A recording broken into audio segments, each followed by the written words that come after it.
Children's cabinet ಮಾಡ್ತಾರ ಉದ್ದೇಶ the participation of the child rights ಅಂತ ಹೇಳ್ತೀವಿ. ಮಕ್ಕಳಿಗೆ ಒಂದು ಭಾಗವಹಿಸುವ ಅಂತ ಹಕ್ಕನ್ನ ಕೊಡಬೇಕು ಅನ್ನೋಂಥದ್ದು ಮ್ಯಾನಿಫೆಸ್ಟೋ.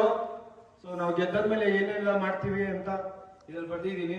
ನಿಮ್ಗೇನಾದ್ರೂ ಚೇಂಜ್ ಮಾಡ್ಬೇಕಂದ್ರೆ ಎಲ್ಲಾರ ಅಭಿಪ್ರಾಯ ಕೇಳಿ, ದೊಡ್ಡವರಾಗ್ಲಿ ಚಿಕ್ಕವರಾಗ್ಲಿ ಎಲ್ಲಾರನ್ನು ಅಂತ 2 ವೀಕ್ಸ್ ಒಂದ್ಸಲ ನಾವು ಒಂದು ಸ್ಪೋರ್ಟ್ಸ್ ಆಗಲಿ, ಡ್ಯಾನ್ಸ್, ಸಿಂಗಿಂಗು, ಡ್ರಾಮಾ, ಎಡಿಟಿಂಗು, ಆ ಥರ ಒಂದು ಫೆಸಿಲಿಟಿನ ನಾವು ತಗೊಂಡ್ಬರ್ತೀವಿ.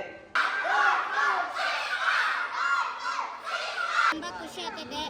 ಈ ಸತಿ ನಾವು ಓಟ್ ಹಾಕಕ್ಕೆ ಕಾಯ್ತಾ ಇದ್ದೀವಿ. ಹೋದ್ ಸತಿ ಹುರ್ಕೊಂಡ್ ಅಣ್ಣ ನಿಂತ್ಕೊಂಡಿತ್ತು, ಈ ಸತಿ 3 ಜನ ಅಣ್ಣಂದಿರು ನಿಂತ್ಕೊಂಡಾರೆ. 3 ಜನ ಅಣ್ಣಂದಿರಲ್ಲಿ ಯಾರಾದ್ರೂ ಒಬ್ರನ್ನ ಗೆಲ್ಸ್ಕೊ ಕೊಡ್ತೀರಿ. ರೂಮಲ್ಲಿ ಕರೆಂಟ್ ಇಲ್ಲ, ಚಾರ್ಜಿಂಗ್ ಬಲ್ಪ್ ಆಗಿರ್ಬೋದು ಹಾಕ್ಸೋದು. ಹುಲಿಗೇಶು, ನಾನು ಮಹಾಸೇನೆ ಟೀಮ್ಗೆ ಎಡ್ಡಾಗಿ ನಿಂತಿದ್ದೀನಿ. ಸೊ ನಾವು ಗೆದ್ದರೆ ಹುಡುಗರಿಗೆ sports wise, cultural wise and studies wise ಎಲ್ಲ ಕಡೆ ಇಂಪ್ರೂವ್ ಮಾಡೋಕ್ಕೆ ಟ್ರೈ ಮಾಡ್ತೀವಿ. ಸೊ ಫುಡ್ ಕ್ವಾಲಿಟಿನೂ ಇಂಪ್ರೂವ್ ಮಾಡೋಕೆ ನೋಡ್ತೀವಿ. ನನ್ನ ತಂಡದ ಹೆಸರು ಬಂದು ಸ್ವಾಮಿ ವಿವೇಕಾನಂದ ಮತ್ತು ನಾನು ಎಲೆಕ್ಷನ್ನಲ್ಲಿ ಗೆದ್ದರೆ ಈ ಥರ ಕೆಲಸಗಳೆಲ್ಲ ಮಾಡ್ತೀನಿ. ಯಾವುದಂದ್ರೆ ಸಣ್ಣ ವಯಸ್ಸಿನ ಮಕ್ಕಳಿಗೆ ಯಾವುದೇ ತೊಂದರೆ ಆದರೆ ಅವ್ರನ್ನ ತಕ್ಷಣ ಆಸ್ಪತ್ರೆಗೆ ಕರೆದೊಯ್ಯೋದು.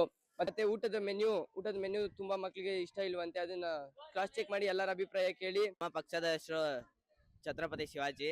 ವೀಕ್ಲಿ ಅವ್ರ ಐಕ್ಯೂನ ಡೆವಲಪ್ ಮಾಡೋಕ್ಕೆ ಕಂಪ್ಯೂಟರ್ ಕ್ಲಾಸ್ನಲ್ಲಿ AI ಅಂತ ಟೂಲ್ಸ್ನ ಮಕ್ಕಳಿಗೆ ನೀಡ್ತೀವಿ.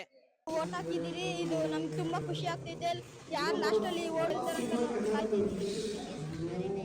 125 ಮತಗಳು including staff and children. Vivekananda 20 ಮತಗಳು.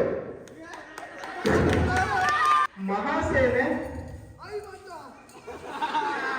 45 ಮತಗಳು.